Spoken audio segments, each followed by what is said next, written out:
What's going on, guys? JSGC here, back again for another Manchester City video, where today we're going to be doing a Manchester City transfer update. So before I do crack on with this video, make sure, like always, if you are enjoying the content, do subscribe to my channel. It is free to subscribe. I'm going to keep you guys up to date here on YouTube with all the latest Manchester City transfer news. So if you haven't already, do subscribe. I will be going daily with my summer transfer updates from June 1st of this year for everyone to look forward to. Also, don't forget social media links there in the description if you want to go and follow me on my Twitter, Instagram and TikTok.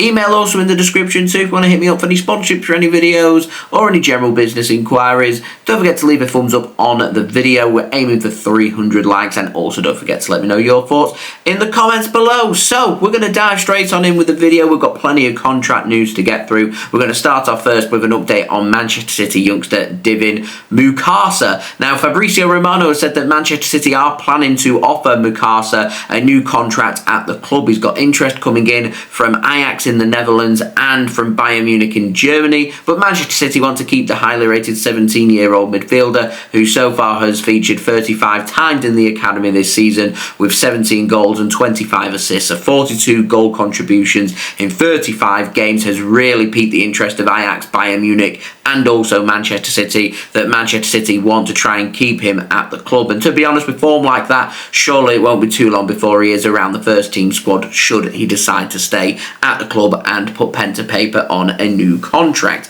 Now, moving on, we've got the latest on City youngster Nico O'Reilly, and Fabrizio Romano has confirmed that talks are progressing between Nico O'Reilly to sign a new deal at Manchester City. Talks have taken place and are progressing. Manchester City are happy with Nico O'Reilly. They're happy that he opted not to push through a move in January to Chelsea and that he wanted to stay at the club, and they believe that that's him telling the club that he wants a new deal. Now, this new deal isn't close to being signed, but talks are taking place and talks are progressing, which is good news, and hopefully that will get sorted at some point, you imagine, this summer, because I do imagine there'll be plenty of interest in Nico O'Reilly if he doesn't end up signing a new contract at the club, including that of Chelsea reigniting their interest. So City could do with getting him tied down and getting that sorted, and also the same can be said with James McAtee, but I'm not aware that talks are taking place right now to get McAtee onto a new deal despite his contract being up in the summer. Read into that what you will. Now, moving on, we've got the latest on silky Ilkay Gundogan. He has now met that appearance clause in his contract,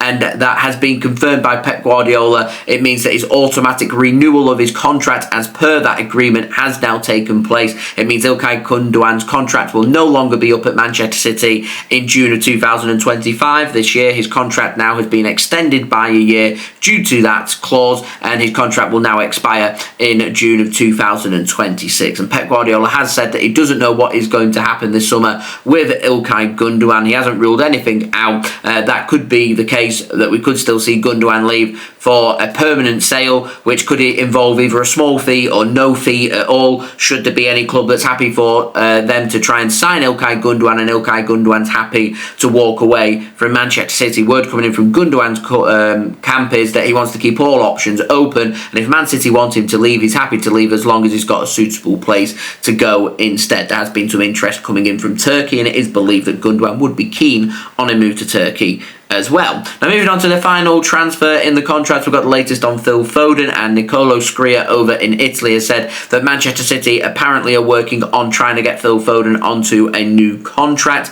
Now, I'm not too sure how clued up Nicolo Scria would be on activities for an English international player playing in England for a club in England. Would have to wait and see, but here we are. What he does say doesn't surprise me though.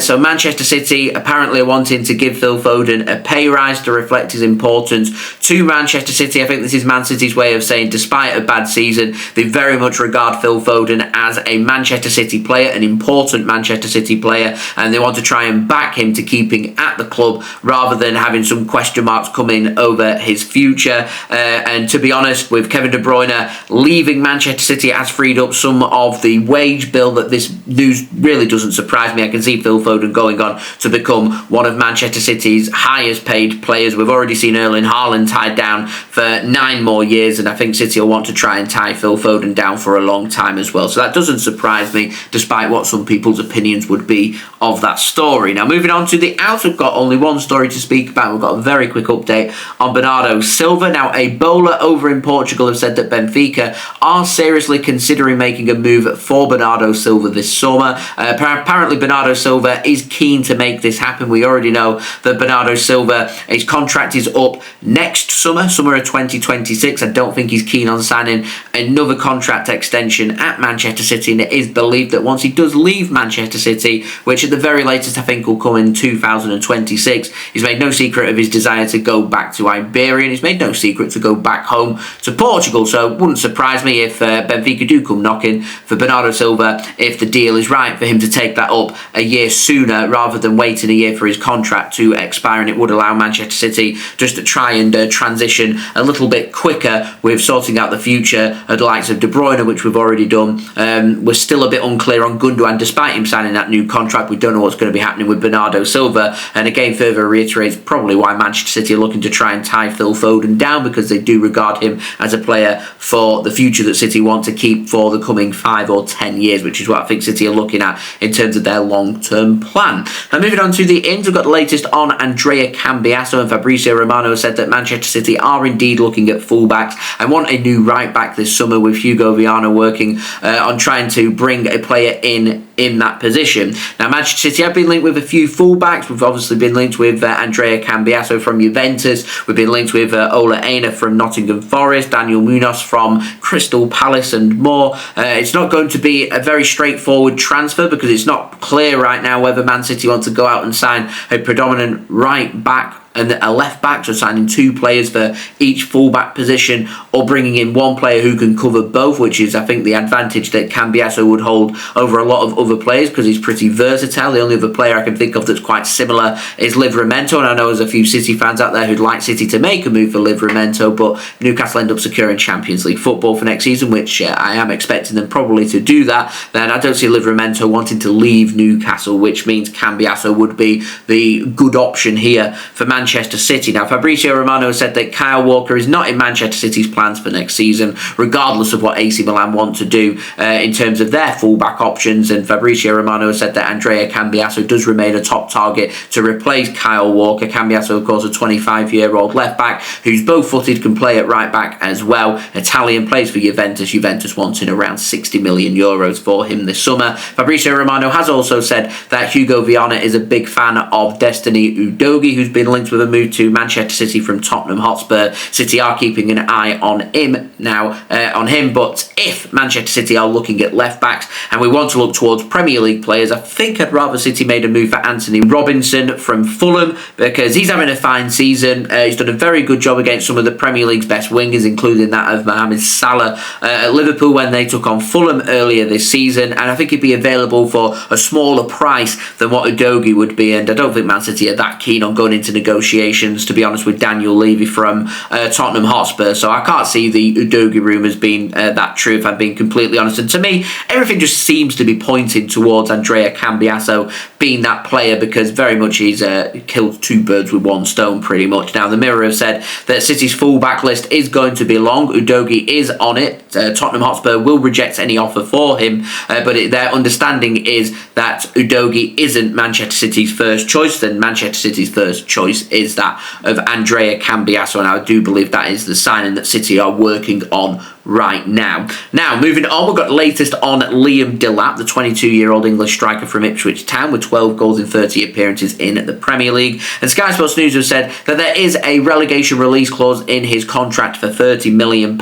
It's still believed that Manchester City are not interested in signing him this summer, but a lot of other Premier League teams are, who may just be prepared to pay £40 to £50 million for him. Now, if Man City do indeed have first dibs on this relegation clause to bring Liam Delap in, there is the possibility that City could sign him just to sell him again to another Premier League team and make some profit of £10, £20 million, which would be fantastic for business. But to me, if we're wanting to stick to our system, it's all about long-term. What do we want to happen in terms of Marmoush and Haaland? Because obviously Marmoush can play as the striker, but if we wanted to continue to stick with playing more of a three at the back, there is a bit more of an allowance to go with 2 or 3 attackers. So to me, there would be a bit of space for Haaland and Marmoush to be starting together. I don't think there'd be a way for Haaland, Marmoush and Liam Delap all to be playing together. But we do face a problem that any of these players end up picking up long-term injuries. There's not the City have got young players who can take up that role, but in terms of having experienced players, someone like Liam Delap could be really useful. The problem is playing time, which is why I don't see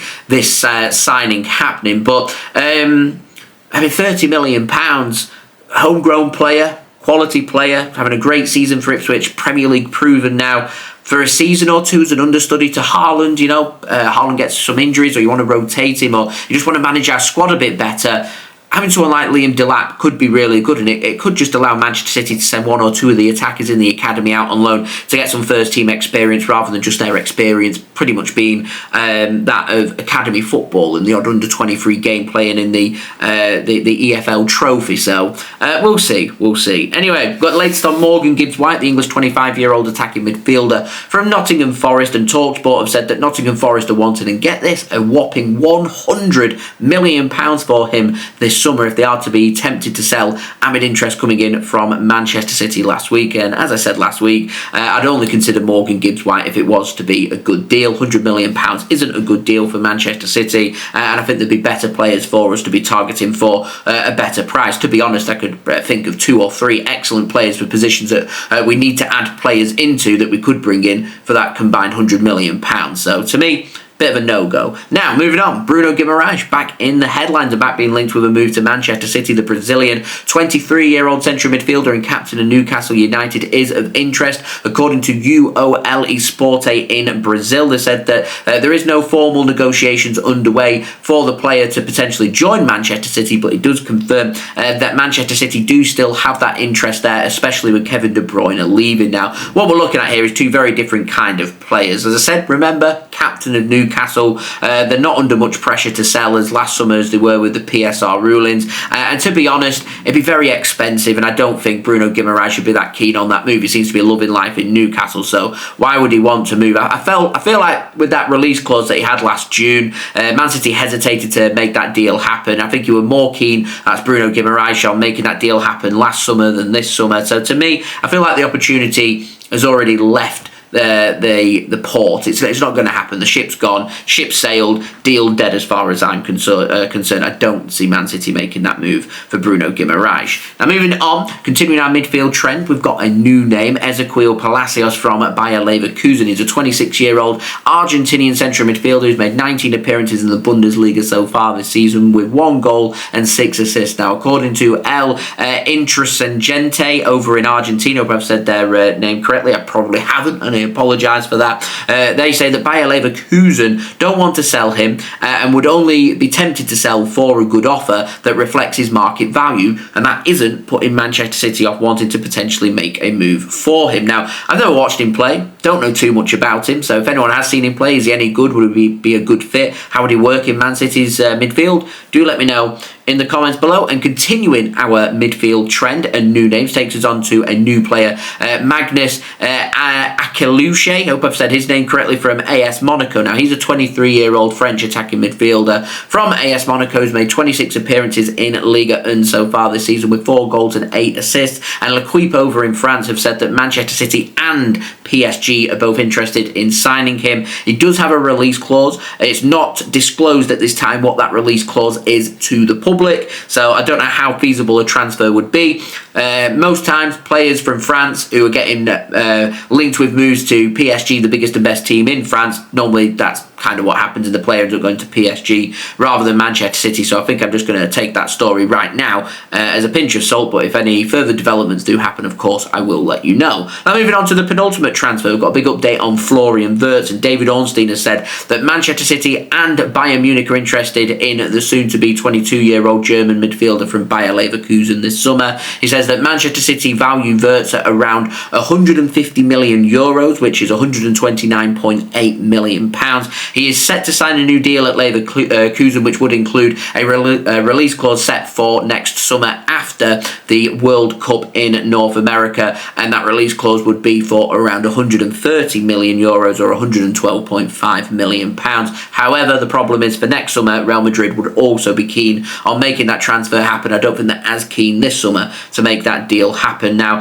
I would be surprised if Bayern Munich or Man City make their move for Wirtz, and it looks like they may sign Wirtz, that Real Madrid wouldn't come calling and try and stir Wirtz away from that move and try and get him to go there instead. I can see a bit of transfer tactics in a battle being used, but we're used to this. We've had this with Erling Haaland. We made that transfer happen, so it isn't impossible to make this Wirtz transfer happen. I think the bonus that City had with Haaland is I feel like Haaland's very much a Manchester City man. Obviously, you know, growing up with being the son of Alfie Haaland, of course, a former Manchester City player, and having the Manchester City shirts, you know all about Manchester City, so he very much represents everything that Man City are all about, whereas with Florian Wirtz, obviously being a German player, a lot of German people, when it comes to football, will look towards the biggest and best, and the biggest and best there is Bayern Munich, and they do have that pulling power, especially when it comes to German international players. So, according to this report, they're saying that Florian Plettenberg, that is, he's saying that Wirtz's family feel that Bayern Munich would be a better move than a move abroad. They feel like a move abroad right now is against his best interest. They don't feel like he's ready for a move abroad to one of Europe's biggest and best, and they feel like Bayern Munich would be the place for him to continue his journey right now. Now, Bayern Munich want to make a move this summer. Manchester City want to make a move this summer. Bayern are also happy to wait until next summer. I'm not aware that City are, but Real Madrid are happy to wait until next summer. We're still waiting for that new contract for Florian Wirtz to be signed at Bayer Leverkusen, which hasn't happened as of yet, which is what I think is very much getting the interest of Bayern Munich and Manchester City. And we do also know from last week that Bayer Leverkusen had sent representatives, not Xabi Alonso, which has been reported. He was not at Manchester City last week, but the representatives of Bayer Leverkusen were at Manchester City, and the only reason that representatives from Bayer Leverkusen would be at Manchester City is to talk about Manchester City players, not Man City speaking about Bayer Leverkusen players. The buying team will be the team that chases, so if City want to bring players in from Bayer Leverkusen, we'd have to go to Germany to discuss that deal. A bit like what we did with Omar Marmoush, with sending representatives over to Eintracht Frankfurt to make that transfer happen. This is Bayer Leverkusen coming over to Manchester to speak about Man City players. Now, they have been linked with a move for Stefan Ortega-Moreno and also James McAtee from Manchester City, but I'd be very surprised if Man City didn't put the question out there to Bayer Leverkusen about Florian Wirtz whilst they're at it. Now, the Mirror have said that Manchester City are valuing James McAtee at around £25 million this summer, despite him having 1 year left on his contract. Stefan Ortega-Moreno believed to be valued at around £10 to £15 million, and apparently Man City would be happy to use both as leverage as a cash plus player negotiation to try and bring in Florian Wirtz, and I think this is Man City's way of just trying to make a transfer happen. We'll see if it is successful. I personally don't think it will be successful. It sounds very much to me like Wirtz is happy in Germany. He wants to stay at Bayer Leverkusen, and if it's not to be Bayer Leverkusen, then it'd be Bayern Munich instead. So here we are. Anyway, moving on to the final transfer. Interesting one, this one. Apparently, Manchester City planning a double swoop. Now, Team Talk have said that Man City are happy to splash more than €100 million on AC Milan duo Theo Hernandez, and also bringing in Tijani Reijnders from AC Milan. Now, Theo Hernandez is the French 27-year-old left-back. I find that interesting that we're being linked with out-and-out left-backs, because that's what Theo Hernandez is. Very much an out-and-out left-back, not a player who can play left and right-hand side, and also Tijani Reijnders, of course, a central midfielder, 26 years old, plays for the Netherlands. Now, Team Talk have said that Manchester City want both players to try and help them transition their squad this summer. I'm not too sure I'm too keen on Theo Hernandez. I can't see that deal personally being something that City are trying to follow up, going for a 27-year-old. I can see Man City maybe settling on a player who's a little younger, as I said before. Andrea Cambiaso, a couple of years younger at 25 years old, also more versatile than what Theo Hernandez is. But I can see the Tijani Reijnders one potentially being something that City could explore going into the summer, and is definitely a name that I'm keeping my eyes and ears open for. So I'd love to know your thoughts of this, guys, in the comments below. Also, don't forget as well to leave a thumbs up on the video. 300 likes is the aim. Don't forget to subscribe if you're new around here. Press that red button, press the bell, and put your push notifications on. Social media links there in the description if you want to go and follow me on my Twitter, Instagram, and TikTok. Email also in the description too if you want to hit me up for any sponsorships for any videos or any general business inquiries. And I'll see you all again real soon for the next video. More than likely another Manchester City transfer update, because over the last 5 or 6 days, news has been coming in thick and fast. So this is very much Manchester City becoming more and more active, and I'm expecting, as we go through the next few weeks, for me to get busier and busier in the build-up to the summer transfer window. Remember, the summer transfer window opens for City on June 1st, and that's when we'll be doing our daily Manchester City transfer updates. Going to be a busy one. City want to get the ball rolling. There may even be the possibility of City maybe getting an agreement or two in place for 1 or 2 players, whether that be incomings or outgoings. We'll see. I'll keep you up to date though with my transfer updates here on YouTube, so do subscribe. So I've been JSGC. Thank you for watching. Hope everyone is safe and well. Peace. Ciao for now.